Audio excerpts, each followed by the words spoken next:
ओम नमो भगवते वासुदेवाय नमः। प्रिय भक्तजनों, आज हम मोक्षदा एकादशी व्रत की कथा का श्रवण करेंगे। भगवान विष्णु और माता लक्ष्मी की कृपा आप सभी पर बनी रहे और आपकी सभी इच्छाओं को माता लक्ष्मी और भगवान विष्णु जी पूरा करें। आइए सुनते हैं अब कथा। मार्गशीर्ष मास की शुक्ल पक्ष की मोक्षदा एकादशी का जो व्रत करते हैं उनके सभी पाप नष्ट हो जाते हैं। इस कथा को पढ़ने या सुनने से वाजपेय यज्ञ का फल मिलता है। यह व्रत मोक्ष देने वाला तथा चिंतामणि के समान सब कामनाएं पूर्ण करने वाला है। श्री कृष्ण के मुख से श्रीमद् भगवत गीता के अवतरित होने का दिन है। मोक्षदा एकादशी भगवान विष्णु जिस लोक में निवास करते हैं उसे वैकुंठ कहा जाता है। पुण्य से मनुष्य इस लोक में स्थान मिलता है। जो यहाँ पहुँच जाता है वह पुनः गर्भ में नहीं जाता, क्योंकि उसे मोक्ष की प्राप्ति हो जाती है। मार्गशीर्ष मास की शुक्ल पक्ष की एकादशी बड़ी पुण्यदायिनी है। इस एकादशी के दिन व्रत करके गीता के 11वें अध्याय का पाठ करने वाले को बहुत फल की प्राप्ति होती है और इसीलिए इसे मोक्षदा एकादशी कहते हैं। इस एकादशी का विशेष महत्व यह भी है क्योंकि इसी दिन भगवान श्री कृष्ण ने अर्जुन का मोह भंग करने के लिए मोक्ष प्रदायिनी भगवत गीता का उपदेश दिया था। इसीलिए इस दिन को गीता जयंती के नाम से भी जाना जाता है। आगे महाराज युधिष्ठिर ने कहा, हे भगवान, आप तीनों लोकों के स्वामी हैं, सबको सुख देने वाले और जगत के पिता हैं। मैं आपको नमस्कार करता हूँ। हे देव, आप सबके हितैषी हैं, अतः मेरे संशय को दूर करिए और बताइए कि मार्गशीर्ष एकादशी का क्या नाम है।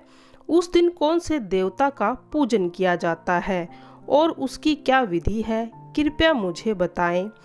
भगवान श्री कृष्ण कहने लगे, धर्मराज, तुमने बड़ा ही उत्तम प्रश्न किया है। इसके सुनने से तुम्हारा यश संसार में फैलेगा। मार्गशीर्ष शुक्ल एकादशी अनेक पापों को नष्ट करने वाली है। इसका नाम मोक्षदा एकादशी है। इस दिन दामोदर भगवान की धूप दीप नैवेद्य आदि से भक्ति कर पूजा करनी चाहिए। मैं एक पुराणों की कथा कहता हूँ। गोकुल नाम के एक नगर में वैखानस नाम का राजा राज्य करता था। उसके राज्य में चारों वेदा के ज्ञाता के ब्राह्मण रहते थे। वह राजा अपनी प्रजा का पुत्र की तरह पालन करता था। एक दिन रात्रि में राजा ने एक सपना देखा कि उसके पिता नरक में हैं, तो उसे बड़ा आश्चर्य हुआ। जब वह प्रातः विद्वान ब्राह्मणों के पास गया और अपना स्वप्न बताया तो कहा, मैंने अपने पिता को नरक में कष्ट उठाते देखा। उन्होंने मुझसे कहा, हे पुत्र, मैं नरक में पड़ा हूँ, यहाँ से मुझे मुक्त कराओ। जब मैंने ये वचन सुने तो मैं बेचैन हूँ, चित्त में बड़ी अशांति हो रही है। मुझे इस राज्य में कुछ भी सुख शांति प्रतीत नहीं होती, क्या करूं? राजा ने ब्राह्मण से कहा, हे ब्राह्मण देवताओं, इस दुख के कारण मेरा सारा शरीर जल रहा है। अब आप कृपया करके कोई ऐसा दान पुण्य या व्रत बताएं जिससे मैं अपने पिता को मुक्ति दिलाऊं।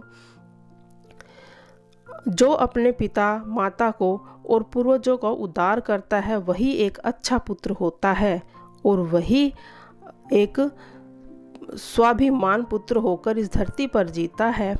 ब्राह्मणों ने कहा, हे राजन, यहाँ पास ही भूत भविष्य वर्तमान को जानने वाला पर्वत नाम का एक ऋषि आश्रम में रहता है। वह आपकी समस्या को जरूर दूर करेगा। ऐसा सुनकर राजा मुनि के आश्रम पर गया। उस आश्रम में अनेक शांत चित्त योगी मुनि तपस्या कर रहे थे। उसी जगह पर्वत मुनि बैठे थे। राजा ने मुनि को प्रणाम किया। मुनि ने राजा से कुशलतापूर्वक पूछा। राजा ने कहा कि महाराज, आपकी कृपा से मेरे पास सब कुछ है, लेकिन अकस्मात मेरे दिल में एक अत्यंत अशांति हो रही है। ऐसा सुनकर पर्वत मुनि ने अपने आंखें बंद की और भूत को विचार करने लगे। फिर बोले, हे राजन, मैंने योग के बल से तुम्हारे पिता के कुकर्मों को जाना है। उन्होंने पूर्व जन्म में कामातुर होकर एक पत्नी को रति दी, किंतु सोत के कहने पर दूसरे पत्नी को ऋतुदान मांगने पर भी नहीं दिया। उसी पाप कर्म के कारण तुम्हारे पिता को नरक में जाना पड़ा। तब राजा ने कहा, इसका कोई उपाय है तो बताइए। मुनि बोले, हे राजन, आप मार्गशीर्ष एकादशी का उपवास करें और उस उपवास के पुण्य को अपने पिता को संकल्प कर दें। इसके प्रभाव से आपके पिता की अवश्य नरक से मुक्ति होगी।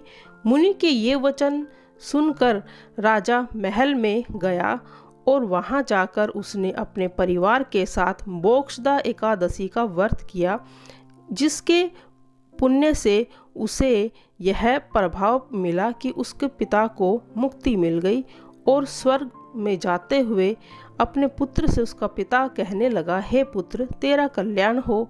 यह कहकर वह स्वर्ग चले गए। मार्गशीर्ष मास की शुक्ल पक्ष की मोक्षदा एकादशी का जो व्रत करते हैं उनके सभी पाप नष्ट हो जाते हैं। इस व्रत से बढ़कर मोक्ष देने वाला कोई और व्रत नहीं है। इस कथा को पढ़ने या सुनने से वाजपेय का फल मिलता है।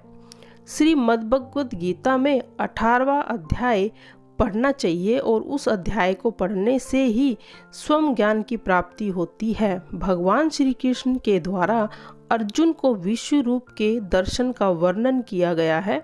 इस अध्याय में बताया गया है कि अर्जुन ने भगवान श्री कृष्ण को संपूर्ण ब्रह्मांड में व्याप्त देखा। श्री कृष्ण ने ही अर्जुन ने भगवान शिव, ब्रह्मा, जीवन और मृत्यु के चक्र को भी दिखाया था। शास्त्रों के अनुसार जो व्यक्ति नियमित गीता के 11वें अध्याय का पाठ करता है उसे भगवान विष्णु के दर्शन का पुण्य प्राप्त होता है। ऐसे व्यक्ति की आत्मा मृत्यु के पश्चात परमात्मा के स्वरूप में विलीन हो जाती है, उन्हें मोक्ष मिलता है। गीता का 18वां अध्याय मोक्ष संन्यास योग से जाना जाता है। जो व्यक्ति समय के अभाव में संपूर्ण गीता का पाठ नहीं कर पाता तो वह केवल 18वें अध्याय का पाठ जरूर करे तो उसे संपूर्ण गीता का लाभ मिल जाता है। शास्त्रों में भी बताया है कि गीता जयंती के दिन भगवत की पूजा कर कर आरती करनी चाहिए। इसके पश्चात गीता का पाठ करना चाहिए। इससे महापुण्य की प्राप्ति होती है। गीता का पाठ पुण्य प्राप्त करने के लिए यह भी ध्यान रखना चाहिए कि गीता मनुष्य को आदर्श जीवन जीने की सलाह देता है। व्यक्ति को गीता का पाठ करके इसके ज्ञान को अपने जीवन में भी अपनाना चाहिए, तभी गीता के पाठ का लाभ मिलता है। प्रिय भक्तजनों, अब सुनेंगे तुलसी माता की कथा। जलंधर नाम का एक पराक्रमी असुर था जिसका विवाह वृंदा नाम की एक कन्या से हुआ था। वृंदा भगवान विष्णु की परम भक्त थी और पतिव्रता थी। इसी कारण जलंधर अजय हो गया। अपने अजय होने पर जलंधर को अभिमान हो गया और वह स्वर्ग की कन्याओं को परेशान करने लगा। दुखी होकर सभी देवता भगवान विष्णु की शरण में गए और जलंधर के आतंक को समाप्त करने के लिए उनसे प्रार्थना करने लगे। भगवान विष्णु ने अपनी माया से जलंधर का रूप धारण किया और छल से वृंदा के पतिव्रत धर्म को नष्ट कर दिया। इससे जलंधर की शक्ति क्षीण हो गई और वह युद्ध में मारा गया। जब वृंदा को भगवान विष्णु के छल का पता चला तो उसने भगवान विष्णु को पत्थर का बन जाने का श्राप दे दिया था। देवताओं की प्रार्थना पर वृंदा ने अपना श्राप वापस ले लिया, लेकिन भगवान विष्णु वृंदा के साथ हुए छल से लज्जित थे।